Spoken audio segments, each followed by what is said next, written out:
యేసు రక్తమే జయం పరిచర్య.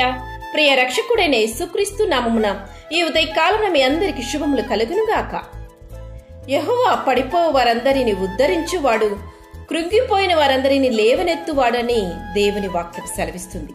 ప్రియ సహోదరి సహోదరులారా, కృంగిన నిన్ను చూచి దేవుడి వాక్యం ద్వారా బలపరుస్తున్నారు. నా సహోదరి, ఏ విషయమైతే నిన్ను కృంగదీస్తున్నదో, ఏ విషయంలో నీవు ఒంటరి దానివై బాధపడుతున్నావో, దేవుడు వాటి నుంచి నిన్ను విడిపింపడానికి దేవుడు ఆసన్నుడై ఉన్నాడు. దేవుడు తన స్వచిత్తము చొప్పున నిన్ను తన కొరకు సృష్టించుకున్నాడని నీవు మరవకు. దేవుడు పక్షపాతి కాడు. మన ఆరాధిస్తున్న దేవుడు సర్వశక్తివంతుడు, కనికరము కలిగిన దేవుడు. కనుక నీవు కృంగిన సమయంలో నీవు పిలువవలసిన మొదటి పేరు యేసు అని ఎన్నడూ మరవకు. ఆయనకు నువ్వంటే ప్రాణం. కనుక నిన్ను అలా చూస్తూ ఊరుకోడు, ధైర్యంగా ఉండు.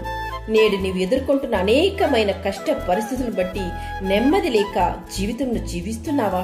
అయితే నెమ్మది దయచేయగల దేవుని వైపు నీవు చూచి మొరపెట్టగలిగితే ఆయన నీ యొక్క అననుకూల పరిస్థితులన్నిటినీ మార్చి నిన్ను ఈ యొక్క క్లిష్ట స్థితి నుంచి నేను విడిపింపచేసి నీ హృదయంలో సమాధానాన్ని, సంతోషాన్ని నింపజేయడానికి చాలినవాడు ఆయన.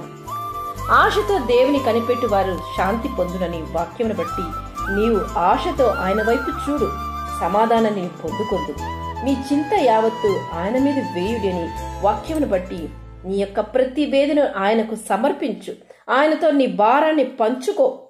యెహోవా దృష్టి నీతిమంతుల మీద ఉన్నది, ఆయన చెవులు వారి మొరలకు ఒగ్గునవని దేవుని వాక్యం సెలవిస్తున్నది. ఆయన నీ హృదయ వాంఛలను తప్పక తీర్చి నిన్ను సంతోషంతో దేవుడు నింపు దేవుడై ఉన్నాడు. నీ యొక్క శ్రమ స్థితిలో నీకు తోడై ఉండి దేవుడే నిన్ను విడిపించును. కృంగిపోయిన నిన్ను దేవుడు లేవనెత్తువాడు. దేవుడు నిన్ను ఓదార్చడానికి ఇన్ని మాటలు, ఇన్ని వాగ్దానాలు సెలవిస్తుండగా ధైర్యంగా ఉండు. నీ యొక్క ప్రతి విచారము ఆయన కొట్టివేసి తిరిగి నీకు ఆనందాన్ని కలుగు చేయబోతున్నాడు. ఆయనే నీకు కాపరి కనుక నీకు ఇక నుంచి ఏలేమియూ కలగదు.